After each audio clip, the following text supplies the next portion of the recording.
Right, this is the final KPI in the Big 5 series. We've covered calls, appointments, tours, sales, and now we're going to talk about POSR. Today, we finish with the one most clubs completely forget and underuse, POSR, point of sale referrals. Digital marketing drives the majority of leads in modern health clubs. Paid ads, content, funnels, AI chatbots, campaigns, smart automations. And I teach all of that, and I recommend it too. But one of the strongest lead sources doesn't come from marketing at all. It comes from the exact moment someone joins, because that's when trust is highest, excitement is highest, emotion is strongest, and belief in your brand is fresh. That moment is POSR, point of sale referrals. And in this video, we're breaking it down properly. What it actually is, why it matters commercially, why it's the fourth of the big 4 ratios, why this KPI is only 1 per sale, and how high-performing teams build it into the process without it feeling awkward. So what actually is POSR? Let's define it clearly. POSR is not tell your friends about us, leave us a review, share us on Instagram. That is marketing activity. POSR is this. At the exact moment someone joins, you ask for one person they know who may also benefit. Right there, right after the sale, while the experience is still positive. No tricks, no pressure, no gimmicks, just a natural continuation of the conversation. Because once that emotional spike passes, referrals get harder. Most clubs either don't do it at all or they wait too long. POSR is not a bonus KPI, it's a growth multiplier. Every new member sits inside their own network, friends, family, colleagues, training partners. When someone introduces you to people they know, everything changes. You're not selling to a cold lead anymore, you're entering through trust. Referral leads typically show up more, convert faster, need less convincing, stay longer, and cost nothing to acquire. These are your best leads. They come from someone who has literally just said yes to you. Commercially, that's really powerful. So what is the KPI standard? I often see people calling for as many POSR as possible, and that's a mistake. Now, let's be very clear. The KPI is 1 POSR per sale. Not 3, not 5, not as many as possible. 1. And here's why. When you ask people for multiple names, performance drops. Choice overload, decision paralysis, cognitive load.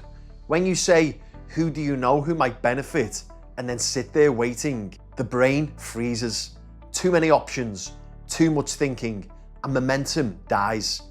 Research around implementation intention shows that action increases when the request is specific and simple. So instead of asking for a list, you ask, who's one person you know that would benefit from training here with you? Now the brain only has to find one, and this frequently is the best one, the one most likely to say yes. That reduces friction, it reduces awkwardness, and it dramatically increases compliance. 1 POSR per sale is absolutely achievable, it's measurable, and it compounds. If your team does 120 sales this month, that's 120 warm introductions. That is a second lead engine running alongside marketing. And that brings us nicely to one of the big 4 ratios. Sale to POSR is the 4th of the big 4 ratios. It answers one simple question. Is your team building tomorrow's pipeline or just celebrating today's sale? And the formula is simple. Referrals collected divided by sales completed. Not referrals who join, not replies, just names and contact details collected. Because POSR is a lead generation KPI, it's not a conversion KPI. If you're not measuring it, you have no idea whether your sales team is creating future opportunity. So why is it most gyms miss this? It's rarely a motivation issue, and more often it's a process issue. And here's what usually happens. The sale closes, everyone relaxes, paperwork gets signed, conversation shifts. and the window closes. No referral ask, no expectation, no system. POSR doesn't fail because salespeople dislike asking. It fails because it isn't built into the flow. It's not part of the join checklist, so it disappears. A question I'm often asked is, do you need incentives to drive POSR? And the answer is not always.